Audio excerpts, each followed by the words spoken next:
Let's go! This is the Media Circus with your host Taiisha Bradley. Got virtual and live events to browse, pitch, and repeat so gladly. And she got that online subscription for publicity leads. One thing that's safe to say is she got what you need. As seen in Forbes of Journey and in shout out ATL. The Media Circus, grooving and we doing well. We want you to do better, that's why we here. Show you how to browse, pitch, repeat, let's get it clear.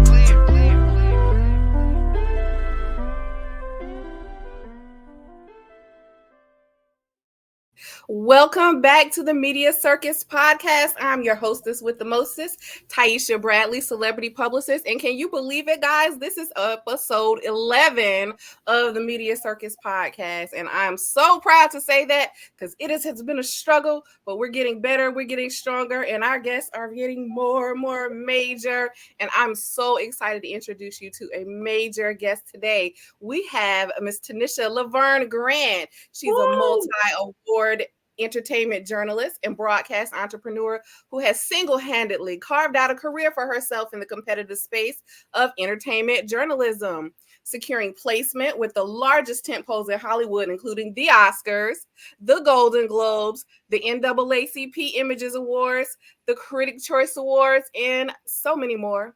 She's interviewed countless luminaries, including the Oprah Winfrey, Robert De Niro, Samuel Jackson, Will Smith, Michael B. Jordan, Lupita, Annie Lennox, Jamie Lee Curtis, Viola Davis, and my favorite, Angela Bassett, and many more. Known for her elegant red carpet style and thought-provoking questions, Tanisha LaVergne Grant has become a favorite amongst the Hollywood elite and the Media Circus Podcast. Welcome. Thank you so much for having me. It is a joy to be here with you today. Super excited about the opportunity to talk with you. Yes, thank you so much for being here. I know that you are a busy lady because I see you on IG and I see you on the red carpet on TV. We see you everywhere. It is such an honor to have you here and to speak to you. I have so many things that I want to talk to you about and ask you about. But first, listen, your style precedes you. So I dressed up for you today. Oh, you look amazing. I gave a little. Yeah, I see. You look amazing. I had it for you before. Yeah. Listen, I did what everybody's calling soft luxury. But, oh, wow. I didn't put my hoops on. I started to, too. I didn't know how you were coming today, so a girl had to be prepared. I started to. And I said, you know what? Nah, I'll just do just a very small diamond stud. Yes, that's look amazing. That's normally what I have, but you look amazing. I love you in these hoops. I love you with these hoops. Thank you. I could go put some on the break. I'll put some Listen, on. I'm probably gonna take these off on the break because I don't know how you manage. Gotcha. Fantastic. Well, thank you for being here.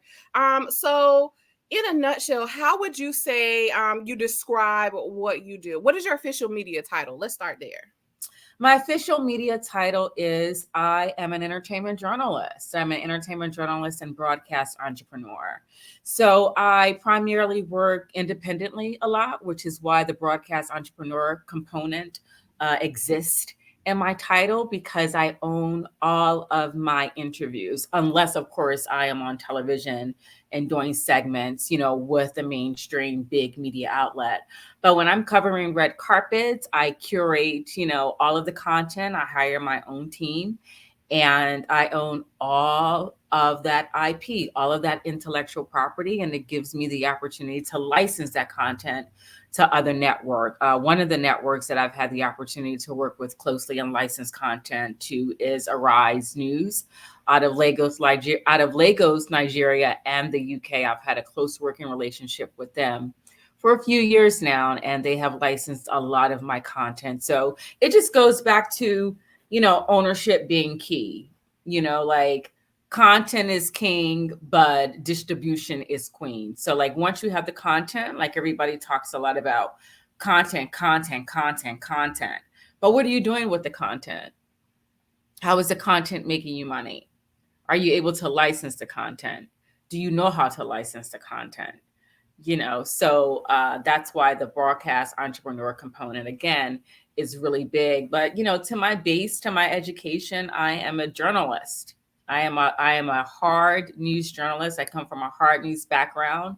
I studied journalism at Cheney University of Pennsylvania. And for those of you who don't know, Cheney University of Pennsylvania is the oldest HBCU. It was founded in 1837.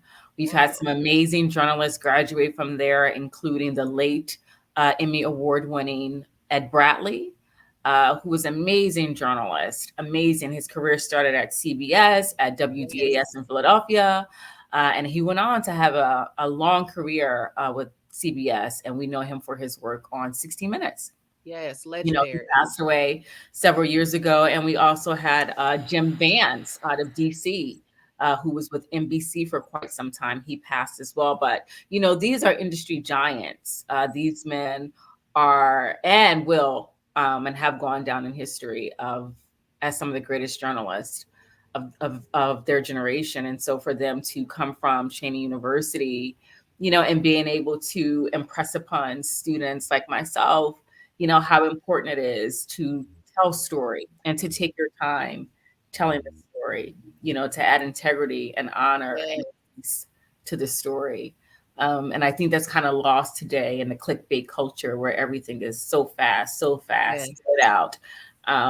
It's so vapid and it's so salacious these days. It's almost hard sometimes for me to keep my footing and figure out, do I need to do another pivot?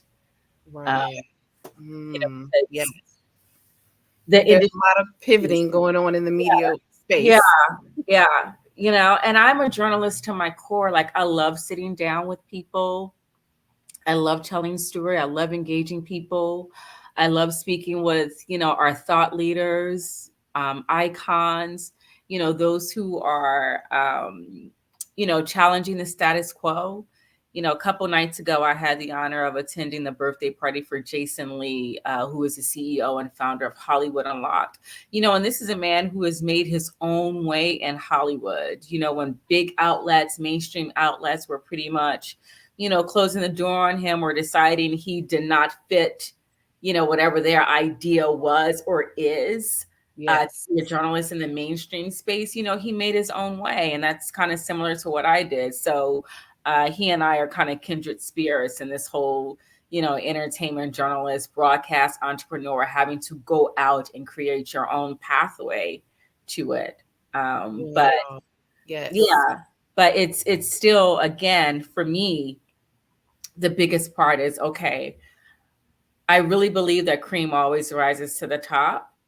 And it doesn't matter like what's out there. I know that there is a landing spot, for my particular style of storytelling, and I believe in telling story, of course, with the interviewee in mind. It's about the interviewee. It's like I'm telling their story.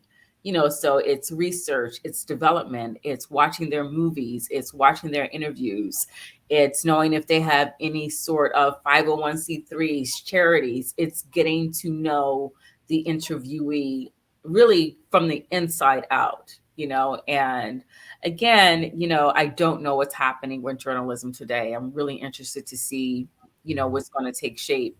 Even within the next 2 years, what will journalism look like? Because you have a lot of young journalists who have so much apprehension about even coming into the career anymore because, the pay isn't there.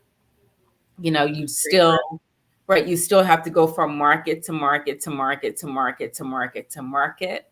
And the cost of living, really doesn't fall in line with that system. Very true. Right, which is why it's really good that, people have these opportunities to create their own spaces and their own lanes and generate their own income and revenue and ads.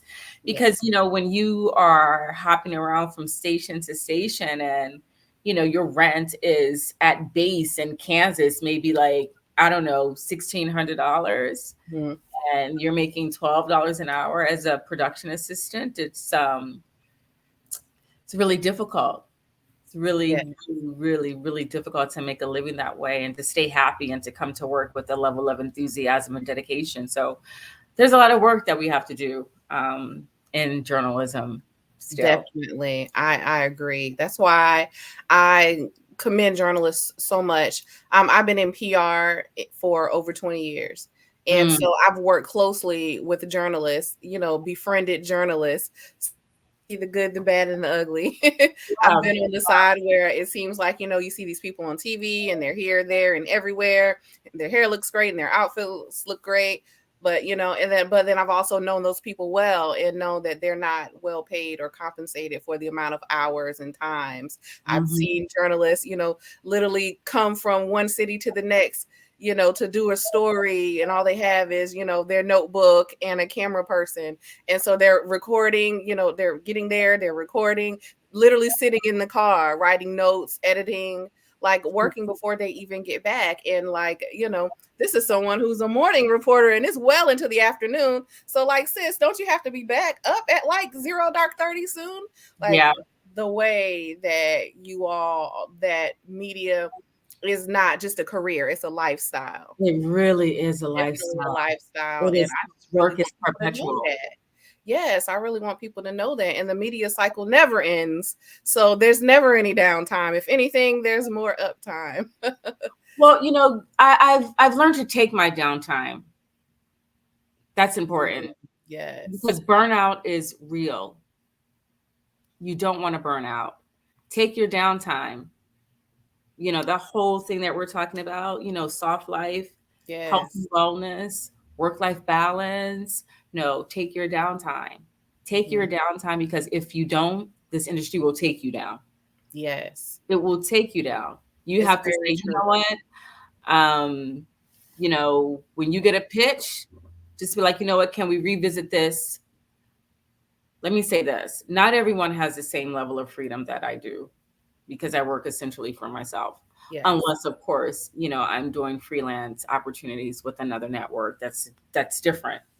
But for the most part, I am working for myself, and I take my downtime. And when I get a pitch, do you mind interviewing such and such? If I'm in my downtime, I will just kindly say, can we circle back? Can we discuss these dates? I have these dates available. You don't necessarily have to say, I'm not working this week, or, I'm having a rough time. You just kindly reply, thank you so much for reaching out. I'm super excited to talk to your talent about their upcoming film, music, book, whatever the case may be. I do have these dates available. Let's discuss. Let's get it on the calendar, because taking your downtime is, you should be a priority. And you can't be a great storyteller. You cannot be a great storyteller if you are not taking care of yourself. You are the purveyor, so it's really important that you care for yourself, that you take that downtime, that you study, that you take those walks, that you become one with yourself. Because that is what makes you a great journalist, is taking that time with yourself, and being able to be sensitive, right? Yes, we have so many journalists that follow the podcast, that are fans and listeners. And so I hope that everyone listening really listen and, take that from someone like you who definitely knows the business, and knows how to work it. Like, there has to be some kind of balance as well. So thank you for sharing that. That reminder is definitely needed to so many of my media friends.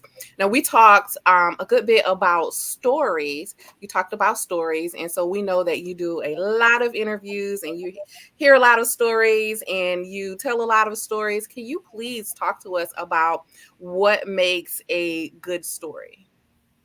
What makes a great story is authenticity and great connectivity with the person you are interviewing.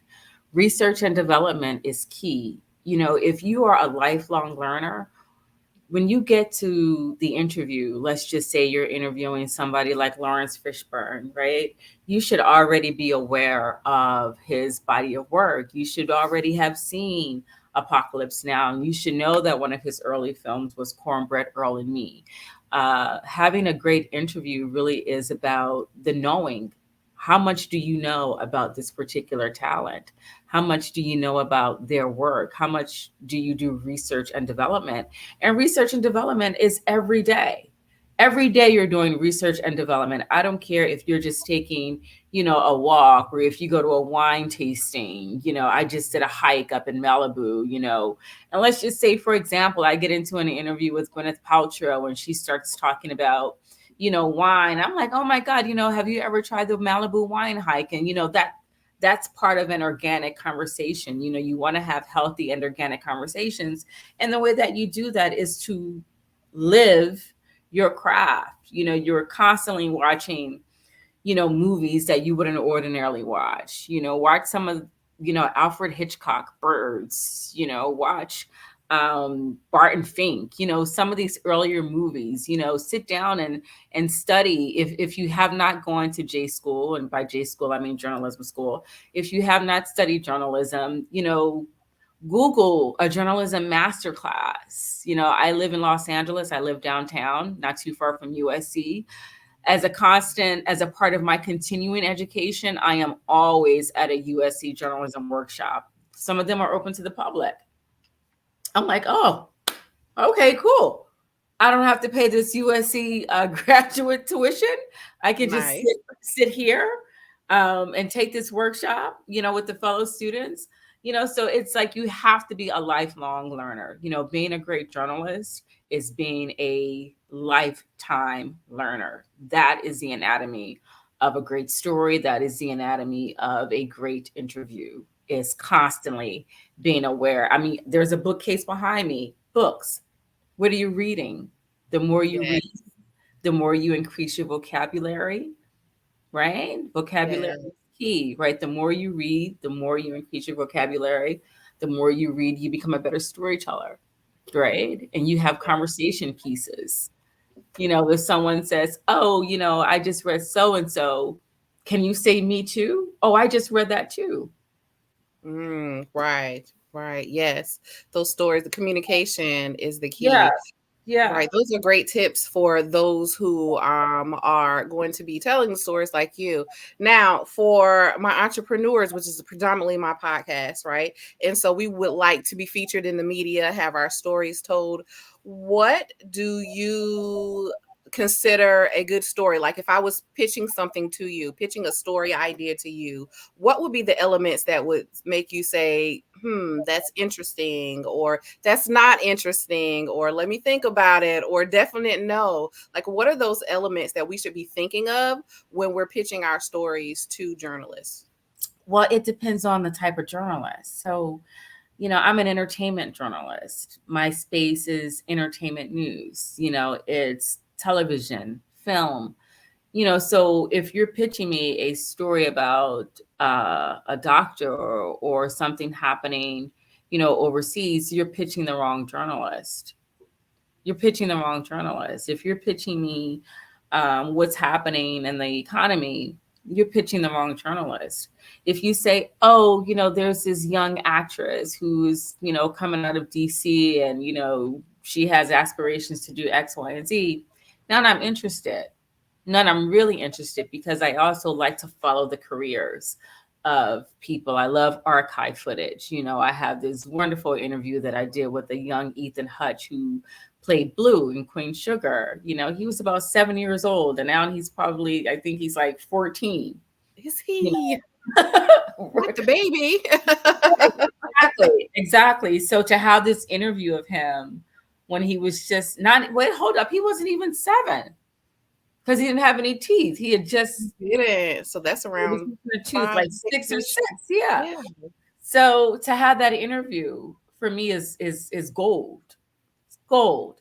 Yes. So when you're pitching, you have to really understand like who you're pitching, like what type of journalist you're pitching. That's the chink of the chain. Yes, that's the number one thing that all journalists say on the podcast. Like, you need to be pitching things that are relevant to me and what I produce. Yeah. Number one. That's it. That's it. I mean, I get pitches all the time and I'm like, that's not my wheelhouse.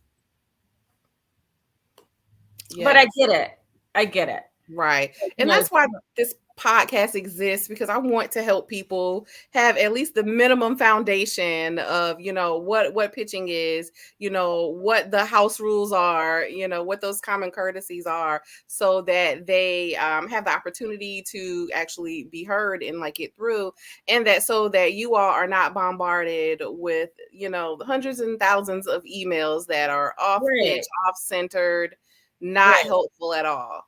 Right. And for those who really follow my work, they know that I cover a lot of red carpets. That was what I locked into for the past decade. Red carpets. So publicist, who had a red carpet activation, a Hollywood red carpet activation for a premiere or an award show, is just like, oh, Tanisha LaVergne Grant, let's pitch her to come out here. So know the journalists, know what their space is, their quote beat is. And don't always pitch blindly. Be deliberate and cultivate those relationships. Don't be afraid to ask for a coffee meeting or, a courtesy 15-minute conversation. Don't ask to pick my brain. Don't do that.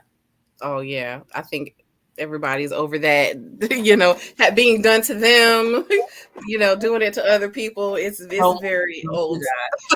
In my raid, you put it in my pocket. You put $250 in my pocket, right? For that consultation. 1 hour consultation. There's a business coach that I follow on Instagram. I love her so much. And she has this little spiel that she posts every now and then to remind everyone of how to say no. And, you say, oh, you know what? People ask me that all the time. And I'm so glad that you asked. And I would love to help you. People ask me this often. So guess what? I have this package or, this booking that you can schedule for yourself. Yeah. And I'll be able to help you, just kind of divert it and let people know that you do that a lot. But we don't do that anymore.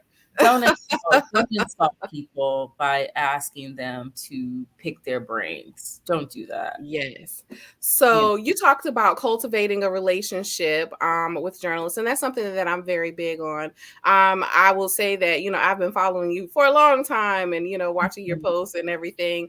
A way that I cultivate relationships with journalists is that when, I come across a journalist's work or we work together or, I just come across them. What I do is I follow them on social media.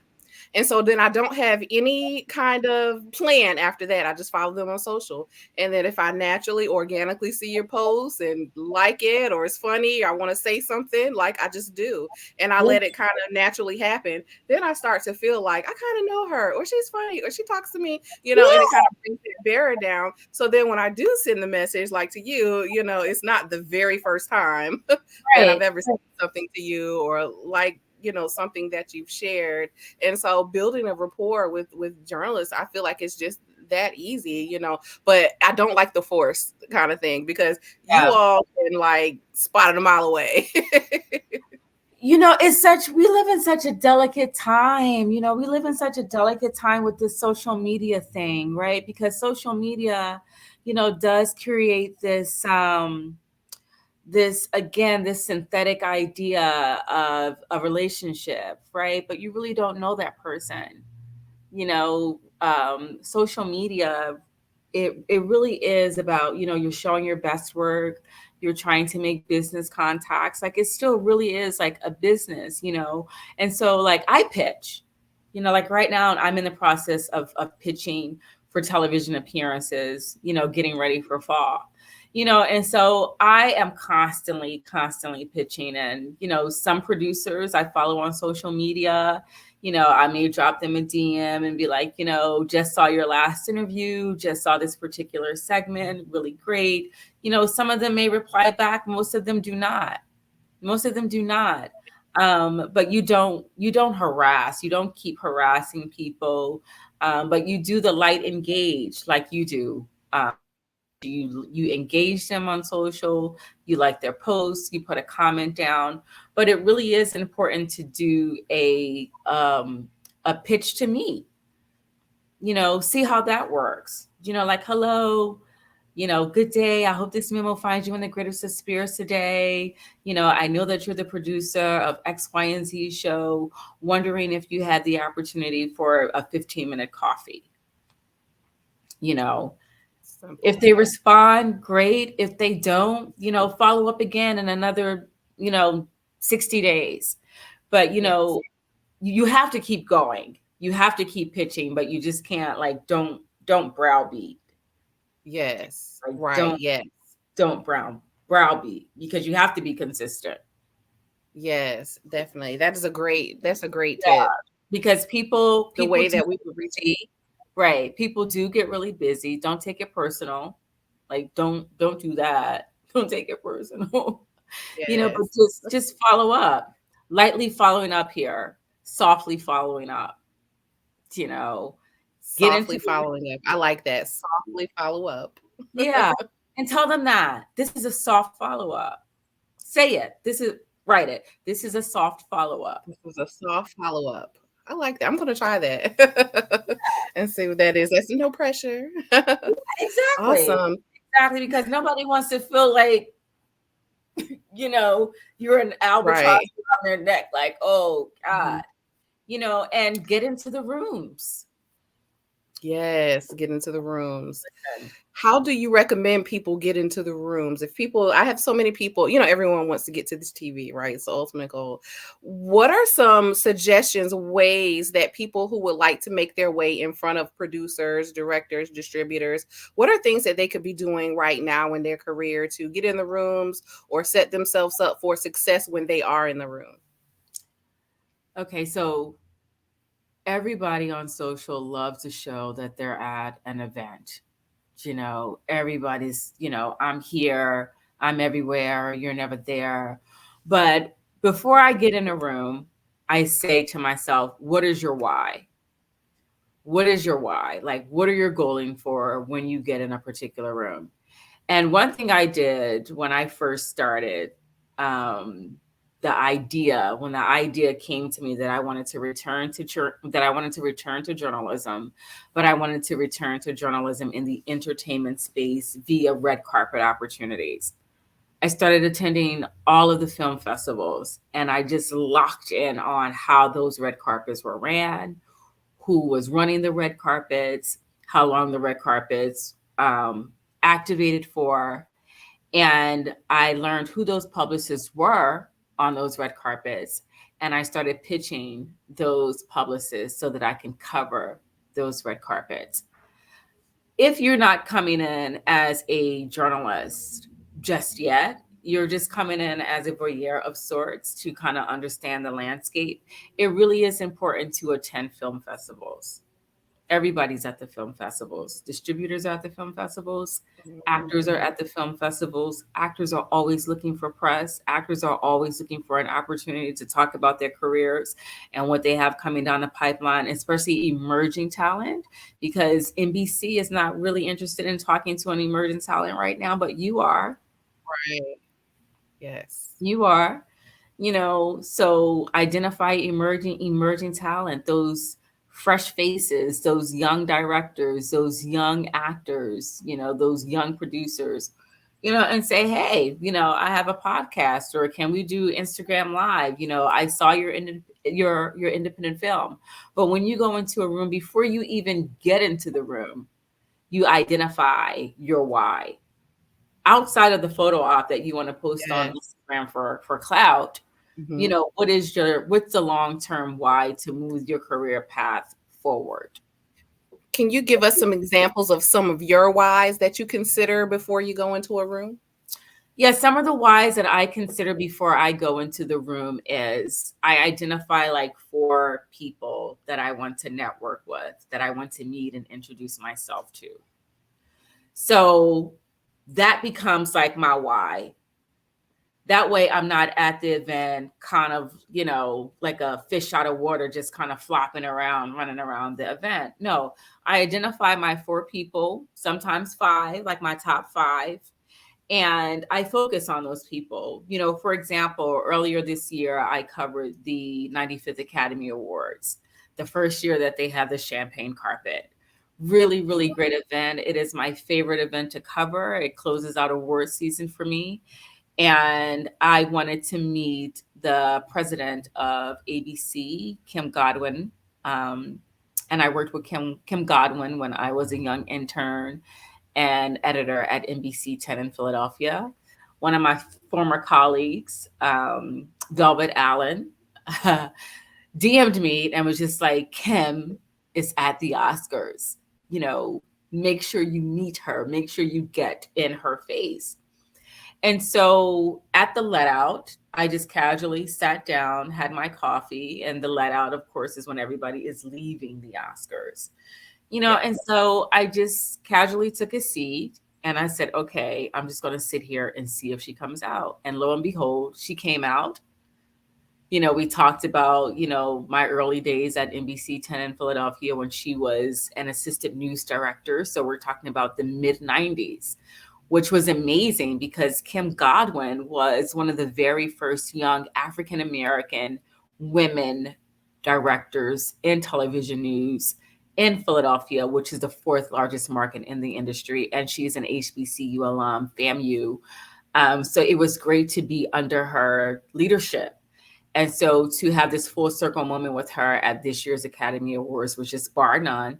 And she gave me her telephone number, direct telephone number, her mobile number, and her email. And so I softly correspond with Kim Godwin and reach out to her, Nice.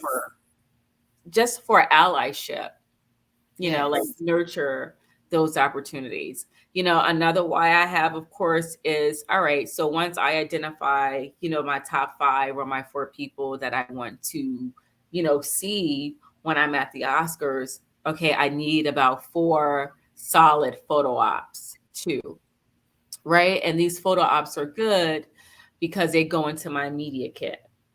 This year at the Academy Awards, I had a great photo op with Ruth Carter, who won a second Academy Award for her work as best costume design for the Black Panther, the second Black Panther, Wakanda Forever.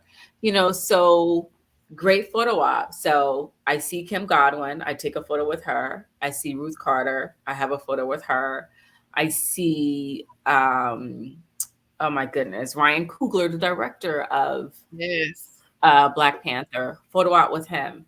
And so all these, they go into my media kit. It's not so much for social media. Social media is great. Of course, social media, you get the oohs, the ahs, the you go girl, I see you. The likes. Right. The other important component of that is this is a photo that goes into my media kit. That way I can continue to shop myself, for other collaborations, strategic partnerships, and opportunities to either be a guest lecturer and talk about, the path forward in journalism, to be a moderator of a panel, so to see it, in my media kit marks the time. It's current. The Oscars just happened this year. So I like to have these assets, as we call them, to help continue to sell my brand, to sell my career, to keep it on the path of, upward achievement and mobility. So identify your whys, why are you in the room? Who do you want to meet? How long are you going to stay there? Are you here to party, or are you here to helpfully, curate a community of colleagues who can help take your career to the next level? Nice. And also think about what you can offer too. If you're going to be in conversation with someone like Kim Godwin, who's the president of ABC, so what are you bringing to the organization? Right. Nice. Okay. What are you bringing? And so you think about, what you're offering. Don't just be on the take. Don't be on the take. Be on the collaboration. Talk about what you can offer. What is your elevator pitch? How do you sell yourself? If you're standing next to Oprah Winfrey or, Byron Allen, Byron Allen is a giant in media. Before Jason Lee, Byron Allen, he is not a game, you know. So if Major. you're in a room, Another legend. right, if you're in a room with Byron Allen, you know, what do you have prepared to say to him about your career and how you can be an asset and not a liability to his legacy in media? You know, Yes, so that is my approach to all media, whoever yeah. it is. How can I be an asset and not a liability? I think so many people go into it, they have something that they want to share or they want to promote, and they're thinking of it in a selfish way. But I always say, stop. Think about how that is going to help that person's audience, because that is all that they're going to be thinking about. It's great news for you. Yay. Tell your mom and them. Yep. Yep. But why is this news for everyone? How does this help? Mm-hmm. Mm-hmm. Everyone, how does this help that audience? So thank you for Yep. that. So tell me, what all is in your media kit? Okay, so what is in my media kit What's in your are media kit? this is an introduction. It's a breakdown of who I am in my career and the Yeah. things that I have accomplished in my career. You know, so when you open my media kit, you see like a red carpet, you see images of me in my evening gowns. So okay, she's graceful, she's elegant, and she has a career in Hollywood, which is not an easy space to break into and to have the level of success that I have. And I Absolutely. thank God every day. I thank God every day for it. You know, and so also in my media kit is the brands that I have worked for or have had partnerships with. You know, that is in my media kit, you know, Nice. NBC, ABC, Fox, Hulu, Amazon, right? You know, also in my Yes. media kit are, you know, interviews like this, you know, so if Yeah. this were in the reverse, I would have a screenshot of this interview and you'd be able to tap the picture and go directly to the interview from its landing page, which would be on the Yes. site that I covered the interview for. You know, but what's really important that one is able to see in my media kit is my reach.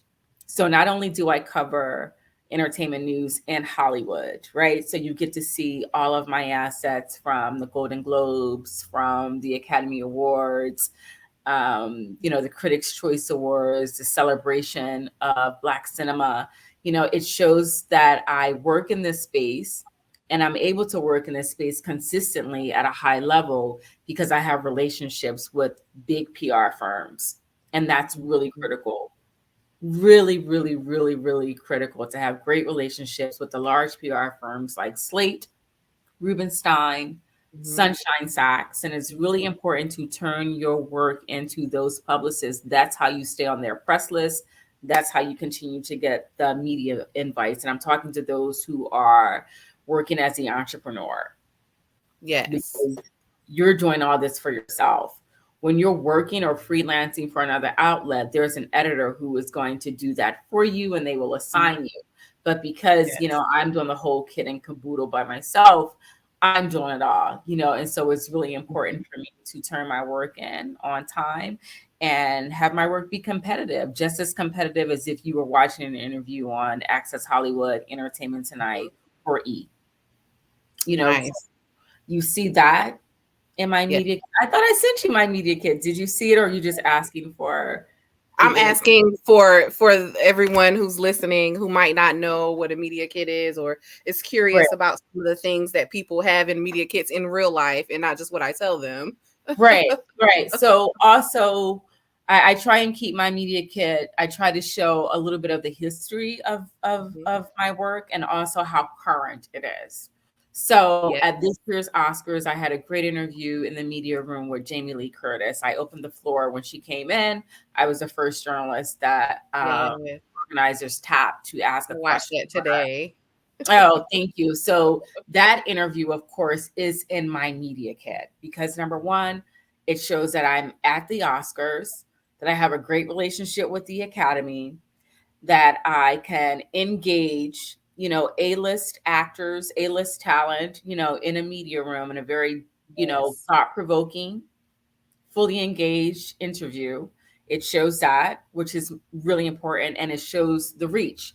Because when you are in a media room at an award show, every outlet in that room will pick up your interview.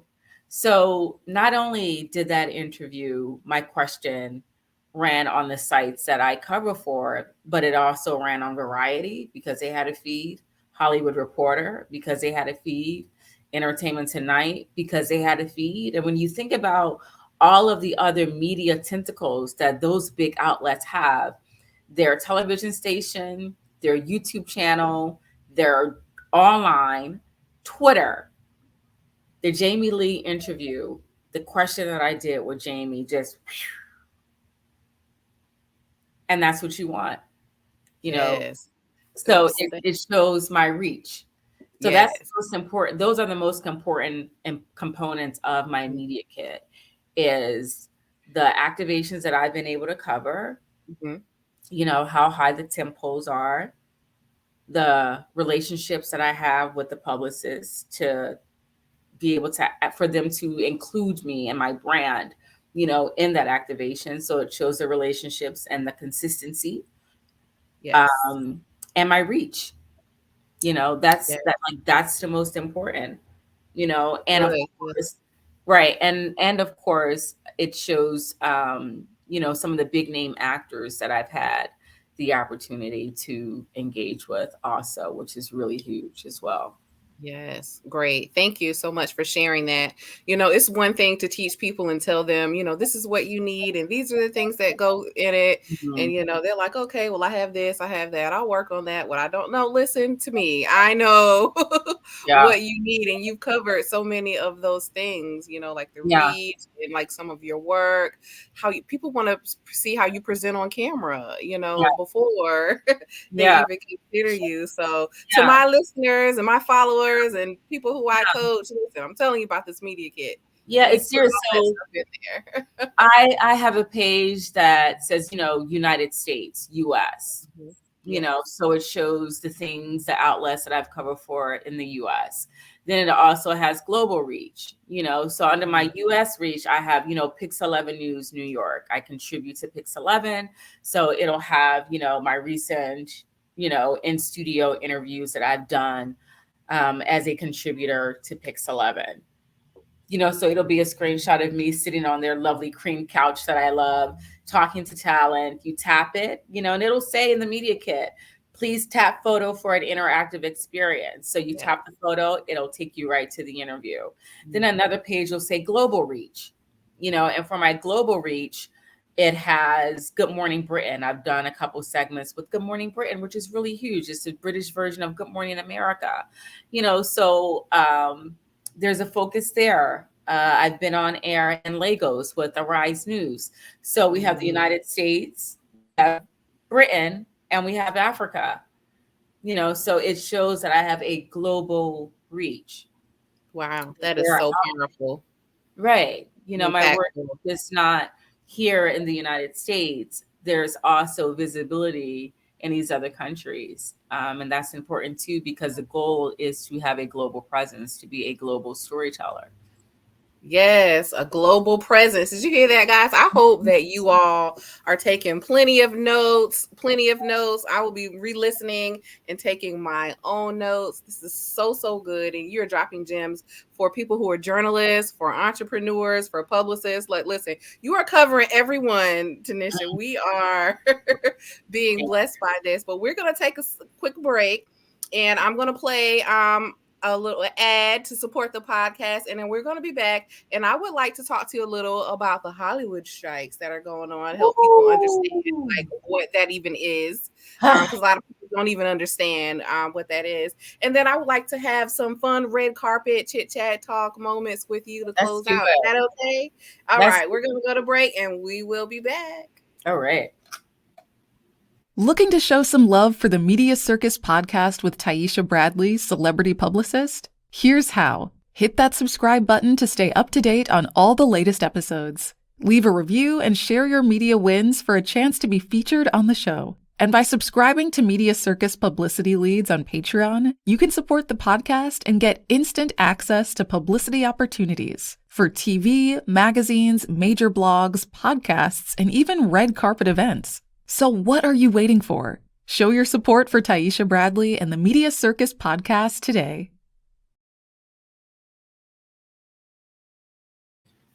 And we are back with Tanisha LaVergne Grant. We were getting into it about everything. Listen, it's been a lesson. So I would like to change what we're talking about a little bit more. And I'm so glad to have you here because there's so many people who need this breakdown and understanding of the Hollywood strikes. And so the reason that I'm asking you about this is because I see on social media that you have been participating in some of the activities, kind of getting some of the awareness out. So would you please simplify what is going on to our listeners who are not, in that entertainment space? What is essentially happening is a fight for fair pay. Can you imagine? And I'm sure you can, because we've all talked. The great big conversation is, pay equality, pay equity. So a lot of people in the Hollywood space are not paid properly, are not paid fairly. Actors have a base salary of $26,000 that they have to make to have health insurance, and they're not meeting that. Wow. $26,000 is essentially a salary that you would have if you had a part-time job. And you see the A-list actors, right? Those are the guys that you see. Those are the ones with the great big, $1 million contracts, getting, I don't know, like 60,000, 100K, 250K, whatever their agents have negotiated for them, per episode, for a television series that they're on. But for the majority are not even making $26,000. Wow. That's pretty frightful. Yes. So people are not getting paid healthy residuals. The concern is with, AI, artificial intelligence. People, can you imagine having your likeness and your likeness, okay, being used and not getting paid for that? Right. That seems criminal. Exactly. Is that not identity theft in any other place? Yeah, Hollywood is big business. It always has. And, it's at the top. The corporations, the big boys, they're getting all of the bread and butter, and everybody else is getting, not even crumbs. Even crumbs. I mean, I did a film a couple years ago that just came out on Netflix over the summer called The Perfect Find, and so there's not going to be a lot of residual in that for me. Right? That's just the reality of it. There won't be a lot of residual in that for me. And that is what the fight is for. It's for getting paid fairly for the work that you are putting in as a creative. And this is a fight that isn't just about Hollywood. This is all across the board. Creatives need to be paid, which is why earlier I said, don't call someone and ask to pick their brain. Ask what their fee is. Or even say, hey, I have a budget of $100 for a 20-minute call. Would you be interested in talking to me a little bit about the business? But don't come out the gate like a bottom feeder, like a vulture. Don't do that. Right. The people who want you to work for free to help them make money. Right. The very old business idea is that you buy low and sell high. You buy low and sell high. So you get talent for mere morsels. You get them to create for pennies. And then what they create, you sell it for gajillions and they get nothing. Yeah. Oh, that was a great explanation. Very simplified. What can people do to help support you all and help support the cause? Donate to Sag Aftra. If you're in Los Angeles, if you're in New York, come out to the picket lines, drop off water, Gatorade, bring sandwiches, support, donate. Share the SAG Aftra testimonials, highlight an actor on your social media page. It's really difficult because I feel like the message is not landing. I Mhm. posted something about Billy Porter a couple weeks ago and Oh how, my gosh. you know, Yes. and people were like, oh, well, he shouldn't have been overspending and, this, that, and the other. And I'm like, wow, we live in a hell you and nail you culture. Yes. So we Yes. held you. We want you to get to a level of success in this space. Yes. And then when you get there and you have the success, it's like, nail you back now. Nail you. Yes. And it's just Yes. terrible. I know how much money this business takes. Mm-hmm. Mm-hmm. Yeah. So let's just say, for example, Taiisha, you booked a gig and you're getting paid $20,000 for it. So that $20,000, the IRS has got to get paid, right? Okay. Your manager, if you have one, they got to get Okay. paid. Your publicist, if you have one, has got to get paid. Listen, Your half attorney, my money is gone if you already. have one, right? You got to get paid, right? Student loans Okay. have that. You got to get paid. Groceries, electric, mobile, internet. I didn't even talk about Groceries. that.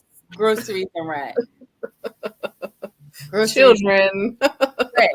Yeah. So It's not a lot. let us be kind Mhm. to our creative. Let us not be so judgmental, so swift to judgment. That's Yes. the biggest thing. Let's not be so swift to judgment for something that we really don't understand the delicate nuances of. Yes, I think so many people on the outside, when we see people in Hollywood and entertainment and on TV, we just automatically, give them this, you're definitely rich, you're famous, you have No, all these privileges, you have all these material things, you have all this endless money, and we don't. So, oh, sad for you, you lost your mansion. I never had one. But we can liken these things to our very own things. Like, how Mhm. often is it that someone can buy a house or buy a car and then lose their job afterwards? And then it becomes a burden, a debt, when Yeah, before it was not.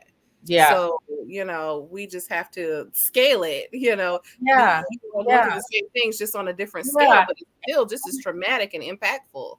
And it's so crazy because in 1 minute we'll say, walk by faith and not by sight. So when you have someone like Billy Porter who has really worked his way, he's worked really hard to have the level of success that he's had Yeah. and has been experiencing in this industry. So if he is beginning to make money, of course he wants to buy something nice for himself, Absolutely. maybe 1, 2, or 3 properties. I don't know how many properties he has, but a loss of one is still a loss. It's Yes. still a loss, and so we talk about, and Christians, we talk about, faith, walk by faith and not by sight. So why Yes. why can't he buy? Why, if he has said, you know what? The data looks like my career trajectory is going this way. Yes. So I'm going to walk by faith and I'm going to get this property, because I know that God will continue to provide. But then on the other hand, that's not what we're saying. We're saying, oh, you're overspending, or, he didn't put Mhm. anything aside. We don't know what he put aside and what he didn't put We aside, don't. Right. you know? Yes. I think You that know? really let us know how bad it was getting, how bad it was, Yeah, has been for yeah, you all when that happened. I think that was very public, and everyone loves Billy Porter, and we were like, oh, yeah, yeah. wait, what's going on here? I think that It's, grabbed a lot of people's attention and made it very real for yeah. us at I mean, and then it's really hard. It's really hard because, actors of color, indigenous people, unfortunately, sometimes we operate from a place of lack because it is that's the reality. There's been a lot of lack for us, a lack of opportunity, a lack of information, a lack of how to acquire and build wealth and keep wealth, and there's all this lack, and so as a creative, I know for myself, I've struggled financially. I mean, I've walked through some turnstiles in New York City because I didn't have a Metro card. right. I've gone on dates with men that I had no business going on dates with so I could eat. I mean, that's just the hard truth of it all. Yeah. And so whenever I get an opportunity to make, a healthy salary from my art, of course, I want to, put some aside, but I also, I want that house that I've been wanting for so long, and if it looks like I'm going to continue on this track, then maybe this is the time. Maybe this is the time for me to do it. What do you envision as like the most ideal outcome? I said income. We talk about money. Outcome. Right. What would be ideal? The most ideal outcome, honestly, is just fair pay, fair salary, fair residuals. Let's figure out what this whole, artificial intelligence thing is going to be. Let's just have a healthy conversation about money. Pay us. Pay creatives, pay the actors, pay the writers, pay the journalists. For those like myself who work in the red carpet space, there are no premieres right now, so right. There's no premieres. There's no premieres. We're all in this together, so let's work for the publicists too. We've been talking. Yeah. It's like pay people what they are worth. Yes. Nice. Thank you so much. We will be supporting you all in all the ways that we can. If you are there and could be on the front lines, do so. Drop off water, snacks, whatever you can. Spread the word, share the stories. Like we have to fix this because the trickle down is just it's getting to be more and more and more. And I think that it's going to affect people in different ways that they didn't even think. Like people are already talking now about how seasons of shows are not coming back, or on hiatus. And so I think that now we're noticing, what this trickle down is. It's really bad. It's really bad. In Los Angeles, cities like LA and New York, the cost of living is really high here. I can go to the grocery store and buy 6 things and it's $100. Yes. $100. I can't fathom that. I'm here in Tennessee and like I literally what would have been $30 of groceries today was $117. I was like, I'm sorry, Woo! what? A 4-pound bag of sugar was almost $4. Yeah. Cooking oil was $5. Yeah. I was like, well, this has never been a better time to go clean. Yeah. Because no. Yeah. Listen, I was snacking on just some, watermelon during the break. Yeah. Mm-hmm. It is what it is. And this thing here, this was $5.83. Yeah. You could have bought an entire watermelon. Yeah. Maybe 2. I don't even see those. I don't even see whole watermelons in the grocery stores out here. I don't see them in Ralph's. I don't see them in Whole Foods. I don't see them in Save-On. I don't. You always see just the chopped up or the small, like mini seedless ones, but the big ones that you would be able to get on 125th Street out the back of somebody's uncle's truck. Yes, the fruit man. Buy low, sell high. You said it. So $5.83. Here we are, right there. Thank you for sharing with that and enlightening. That was something that I definitely want to touch on and talk about and bring notice to. And thank you for making it understandable for us and everyone else who didn't quite understand what was going on.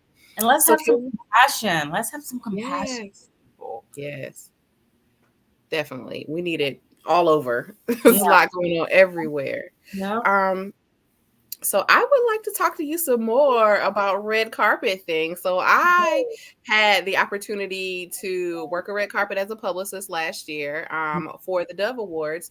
And so I had done kind of carpet adjacent things, throughout the year, but never had been on the carpet like as a publicist. And listen, I felt like I could just have laid in that carpet and made carpet angels. I loved being on the carpet. I loved the lights, everything going on, all the prep. Like I love to pitch, but I didn't know that I had a love of pitching like person to person, one-on-one. Everything has been so, email, fax back in the day. I'm that old that I used to fax pitches and press releases and things. Wow. just the energy around it and the, the not now, circle back. Like, I absolutely loved it. I was like, oh, listen, I want to be exclusively a red carpet publicist. Like, I could do this all day. Now, don't get me wrong. I was tired. Oh my God. When I got home, I was exhausted, but I felt so full and kind of energized and everything. So can you tell us like how you ended up kind of choosing the red carpet space to dominate like you do? I know why you love it, but tell everybody. I wanted to cover red carpet specifically because I did not see enough Black women, and I didn't see enough Black women who are authentically Black, and who had the freedom to be authentically Black in the red carpet space. I remember watching, oh my goodness, I'm having like a mind flub right here. God forgive me. Like I just turned 50. Mind flubs are really real. But I just want to say that it was just really important for me to see, Black women, who look like I do in the space. Yes. That was the most important for me. Like I can remember seeing Tanika Ray when she was on Access Hollywood or I'm sorry, Extra, when she was on Extra, and seeing her with her natural hair. I was like, oh my God, it's finally coming. It's finally coming where Black women can show up as their full selves, and be able to see Blackness, in its full beauty display and pageantry. I was trying to think of Shawn Robinson, who was on Access, I believe, if my memory serves me correctly, was amazing.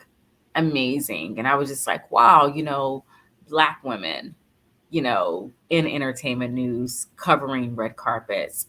But because it's so niche, it's hard to show up in a newsroom and say, oh, I want a red carpet beat. That's not going to happen. Yes. Because there are so many other, first of all, you're going to have to jockey for position with so many other journalists who are in the newsroom who want to do that. And so for me, what I did was essentially meet the time and context of my life. I met the time and context of my human experience. So what I'm saying is, when I decided that I wanted to return to the red carpet space, I was already almost 40. I was 39 years old. So we're talking 10 years ago, because I just turned 50. So I was just like, okay, how am I going to cover red carpets? I know I can't walk into a newsroom and say, I want to do entertainment journalism, and I want to be on every red carpet that comes on a calendar, that comes on the entertainment news bulletin, because there are like hundreds throughout the year. And, and this is a viable and sustainable paycheck like that. Like, that's what I want to do. So I knew that it would be most difficult for me to walk into a newsroom and demand that. So I had to do it for myself. So what I did was I identified a media partner, allied with them. They allowed me to use their outlet as a credential, so I became the editor, the managing editor. I was every woman, every position, so what it allowed me to do was have complete control. And I began to pick the big PR houses like Sunshine Sachs, right? Like Rubenstein, Slate, right? All these big PR firms had the big tentpole contracts. They had the Golden Globes, they had the Independent Spirit Awards, they had Tribeca Film Festival. So I'm like, okay, that's what I'm doing. That's what I'm doing, And so once they accepted my pitches, the rest is history. I would show up early. I would leave late. When I got there, I thanked everybody for having me. When I left, I thanked everybody for having me. Those publicists did not have to reach out to me for their links. They had their coverage within 24 hours because Nice. on an application, when you are applying for a red carpet position, one of the questions is, what are your goals for the coverage? What are your coverage plans? Mm-hmm. And so you have to be able to discuss in a, elegant way, like what your coverage plans are. And you have to meet those. You have to keep your word and say, oh, my goal is to conduct one-on-one interviews with 5 to 7 high profile celebrities with a focus on this person, and this person. The content will serve as evergreen content, which is that content really never expires, right? You Yes. drop it into the culture when it's applicable. Say like right now, Keke Palmer is in the conversation because of what happened. She danced on stage with Usher. So I had an interview with Keke Palmer, dropped it on social, tagged the PR firm who gave me the clearance to interview her on that particular activation, and so that's how I stay in the conversation. That's evergreen content, right?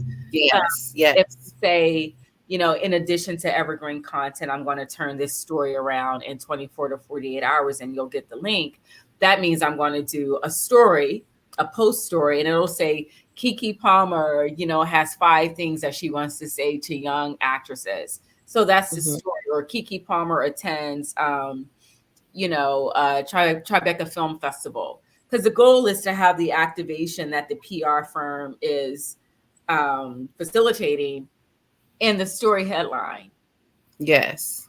So that's important. A headline has to mention, if I'm cleared to cover Tribeca, Sunshine Sack says, okay, Tanisha, we want your outlet on the red carpet for this particular film inside of Tribeca Film Festival, because there are thousands. So I'm like, okay, cool. Interview Keke Palmer, boom. Keke Palmer had 5 things to say while at Tribeca Film Festival. Interview, boom, blurb, bloom. Send the links to Sunshine. They're like, oh my God, this is so great. And then in the next, 3 or 4 weeks, media invites Tanisha LaVergne Grant from Sunshine Sacks. It's another activation that they're covering. Yes.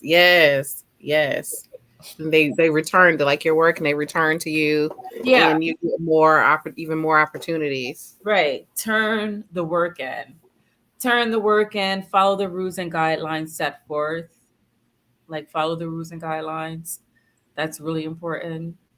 Yes. Follow the rules, follow the guidelines. Follow the rules. Definitely. Follow the rules and guidelines, and ask for what you want. Ask for what you need. It's so important. One thing I started asking for was a seat at the table, which means not only do I want to cover the red carpet, but I want to be in the room. I want to be in the show. I want to see the show. So when I do my pitch, I ask for red carpet coverage. And I also ask, is there a designated media table for members of the press? Yes. Ask for that. That way, you don't have to try and sneak into the event after the red carpet is over. You have a press credential. Sometimes, right? Sometimes there is a media table. Sometimes there is not. Sometimes there's just a media lounge. But what is important for me, and I want to say this to every journalist out there, do not allow a publicist to minimize your contributions to their activation. Do not allow a publicist to make you feel like you do not belong and you should not be asking to have a seat at the table. Because if they can call on you to help move their brand and elevate their brand and interview their talent and get press assets for their talent, then they should look out for the journalists who want to stay and enjoy the full fare of the activation and not discard you. Don't let anybody discard you. That's not what we're doing. We're not treating journalists like, oh, thank you for covering our event. Now go. No. We're not. Relationships relationships. That's our one. Publicists and journalists. We're in Yeah. the same fight. Yeah, we're We one. need to be working together to make We are one. sure We are that one. we're okay. Especially us who are in the Black and brown space in the Right. media. It's so very few of us already. The opportunities are even fewer. So when we are able to work together, we need to work together well. We need to look out for each other, make Right. connections, because we see these people Yeah. again. So I It's wholeheartedly really agree. it's listen, whoever is advocating for you, who is nurturing you, who has been kind to you, please return the serve. Return the serve, because what I noticed about, pardon me, Black and brown women in this space, and I said this before the show even started, I want to say it again here. Yeah, please. The sisterhood is so selective. The sisterhood is so selective. You have journalists who work for, the big mainstream outlets who just don't engage other journalists who are not with the quote unquote designer big name outlets. And I think that's just woefully ridiculous, and it's dismissive, and it's reductive, and it's unnecessary, and it's rank, and it's vile, and it's disgusting, to be honest. I speak from experience. I see journalists who, work for the Entertainment Tonight, the Access Hollywood, the Extras, and the men are sometimes really cool, but the Black women who work in those spaces can be very standoffish. I don't get it. I'll engage them on social media, like their post, comment, and they know who I am. Like, they know who the fuck I am, and won't engage back. Mm-hmm. And that's selective sisterhood. Yeah. Oh, I like that. For whatever reason, because I'm not with this particular outlet, I am not worthy of your affirmation and collective work. Like, it's so ridiculous. Mm-hmm. And it's disgusting. And so while my career will go on, whether or not they support or not, we cannot talk about, sisterhood and I have your back and I'm pulling people with me.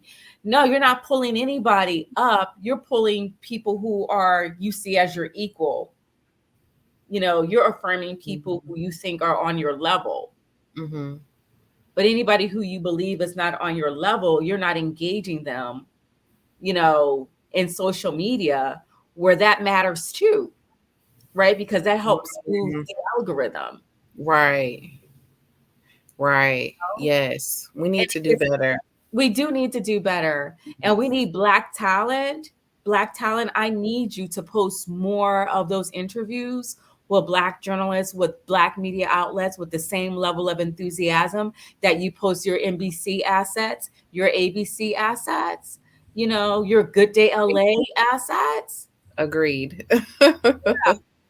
Agreed. I can't even tell you. I can't name not one celebrity that I've ever interviewed that has shared our interview on their platform. I've been doing this for a decade. I don't have one Black talent that I have sat and interviewed with that I've tagged on an interview and they reposted it. Not a one. How's that possible? Wow. Okay.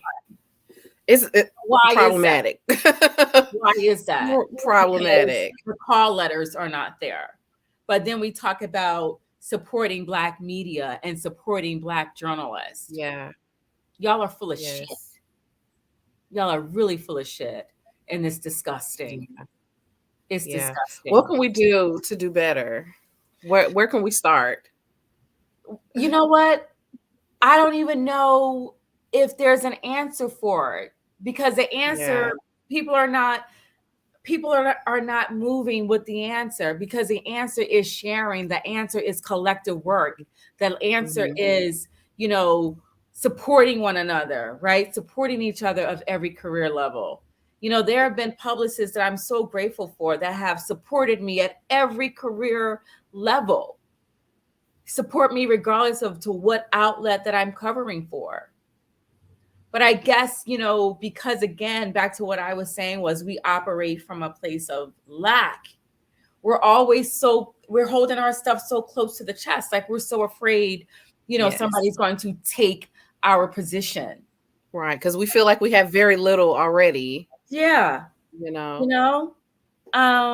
But yeah, it's very it's a big picture that it is. Yeah, it's very sad. And it's very hurtful too, to be completely honest, if I'm going to be transparent.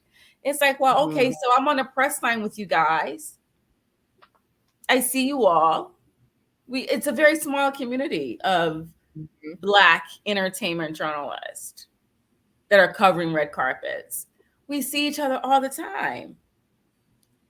But you are only engaging with this particular group because they have call letters that are similar to your own, that are the respectable, quote, ambitious, I broke through the glass ceiling type of experience. Bullshit. Yes. Bullshit. We all do the same job. And because we're with one outlet today, doesn't mean you're going to be with that same outlet tomorrow. And it's really important to support people. I don't even want to say of career level, because I can report crop circles around anybody that works for Access Hollywood, Extra, Entertainment Tonight, NBC, Fox, whatever. I put my work up against anybody's. Anybody. Yes. Anybody. Career level. It's about the outlet. Yes. It's about the outlet. Like your path is your path. My path is my path. Another journalist, their path is their path. But I don't understand why we can't work and commune together. I don't understand why if I see you on a red carpet, it's difficult for you to, respond to my hello back or my wave back. Yes. Yeah. It's wild out here. Yeah. I think oftentimes people are intimidated, or they judge themselves, or they may measure themselves against someone like you, and it makes them, feel very uncomfortable or intimidated, or, maybe they aren't on that level, because we know that you are that girl, and certainly they know that and they see you. So, I mean, I see it all the time. Like I've been on carpets where, there's a journalist from a mainstream, quote unquote, mainstream, bigger, notable outlet will walk by and they won't speak to the rest of us who are out there, and at the end of the carpet, the journalist will come up to me. These are younger Black women, and some of the younger men too will come up to be like, well, wow, she didn't even speak. Like, she could have said hello, or he could have said hello. And I'm like, I don't know, guys, but we're still out here getting our gets. We're still in the same space as they are, right? Yeah, same room. You see me, I'm in here with you. Yeah. She interviewed J-Lo, you interviewed J-Lo. She interviewed Halle Berry, you interviewed Halle Berry too. So that's what I'm saying. Like this pecking order, this whole sisterhood thing, I have a problem with it because it is most selective and it is grotesque the way you guys are out here trying to determine who is worthy of what. It's just... Yes. Well, I thank you for pressing on and doing the work that you do, and continuing to be great and to do even more greatness out there, especially on the carpet. Thank you. What has been, I would say, your worst day on the carpet and your best day on the carpet? Because things happen on that carpet. Yeah, but you know what? I don't have worst days on the carpet. No, it's all good. Even the challenges. No faux pas, no wardrobe challenges. But those even, no interviewees acting up. This is my thought process. So I know how hard I've worked throughout the course of my career, to cover red carpets. So what could go wrong? Like I'm here. Like I've got it in my hand. Everything else is gravy. Even if everything else is just, it's par for the course. Yeah. I mean, have there been moments where like, my light will go out? Yeah. But that's a small thing in the grand scheme of things. The big thing for me is that, God has blessed me with this amazing opportunity to cover red carpets in Hollywood, in New York City, some of the biggest tempos, and to be able to have the opportunity to interview some of the biggest names in television and film, and to be able to participate and tell their story. That's the cream on top for me. So just, being there is amazing. Being there is amazing. Like, that's it. It's an amazing experience, being able to talk with Samuel Jackson and go back and forth with him in a very warm and convivial way, interviewing his wife, talking with Will Smith, having a moment with Halle Berry, who's my fellow Leo sister. Like, we both had birthdays, like that's the good spot. If I have a wardrobe malfunction, okay, let's fix that, but let's get back to the interview. Right. Nice. I love it. Yeah, because I know how difficult it is to be a Black woman, with this aesthetic, to be a bald Black woman, and to be able to have an opportunity to work in the entertainment journalism space in Hollywood. It's not wasted on me. It's not wasted on me at all. And so I can't even say, again, like, worst experience. And I get it. Like, I understand that conversation, because some people may say, oh yeah, well, I got to the carpet and this happened, because one of the things that exists in the red carpet space, and I know, is the tier system of where an outlet can be placed on the carpet. The bigger outlets go at the top, medium outlets go in the middle, and typically they would have all of the Black outlets at the end of the carpet. Now that's definitely a problem, because then there's no equity there. And a lot of times what was happening is those big name talents that I just mentioned, Jamie Lee Curtis, Samuel Jackson, their publicist, like yourself, would only have them do the top part of the carpet. Yes. Because that's where the big name outlets are. But it would behoove any publicist to make sure that their talent is doing the entire press line. Yes, definitely. Because every journalist is there to tell a story. Right. Or at least, get to the Black media outlets. Right. We make careers. And that's why it's so sad, when I said of all of the people that I've interviewed over the years, it's just like, I had one person, Anthony Hamilton, shared our interview. And that's because I asked him, Right. I just pointedly asked him. But for the most part, no, because of, white ice is colder. Gotcha. Well, good. Thank you for that. That gives a good perspective, of just being grateful, to be moving in flow and doing what you love, and, all those things, so that there really are no bad days. I'm definitely going to integrate that into my work style. No bad days. Yeah, because I'm living my dream. Yeah.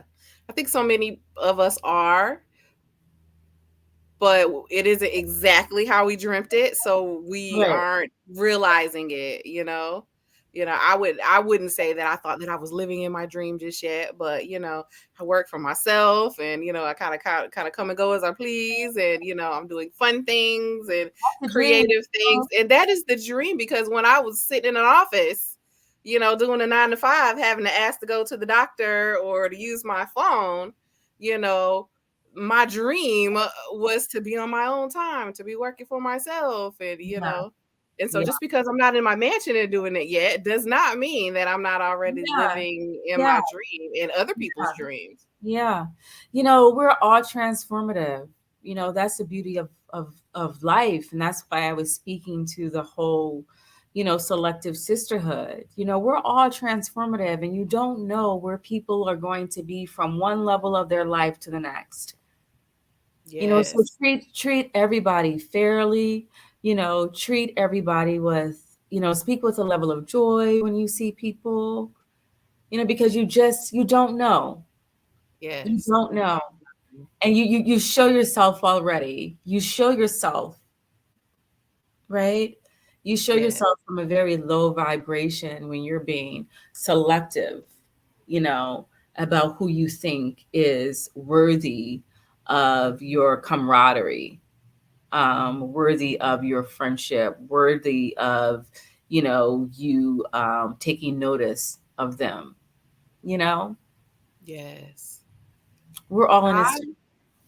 We are. I want to thank you so much for being on the podcast. Look, I have gone over time, but I see why you do what you can do. You are so easy to talk to.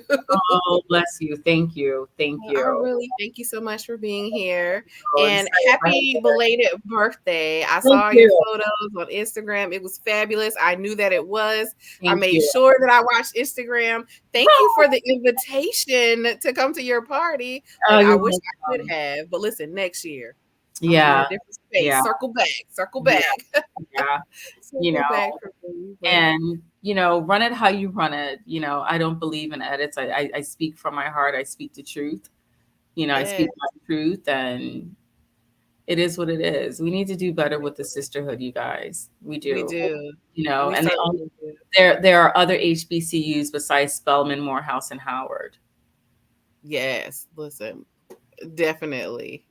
Awesome. Yeah. Thank you so much for sharing and for sharing from the heart and all the knowledge that you shared with us, about you and your career and different tips. I think you gave like some jewels and gems for some of everybody who listens to this podcast, and even people who are just blessed and stumble upon it. There's so many good jewels and, things that we can pick up from it. I love your spirit. I love where you're coming from. You're so nice and calm, but then you're also not the one, the two, or the three. Yeah. And I love that so much about you. So thank you all for listening to the Media Circus Podcast with Tanisha LaVergne Grant as our guest. It's been fabulous. And I am Taiisha Bradley, your hostess. And I thank you. And I would love to have you back for episode 12. Bye, guys. Bye-bye.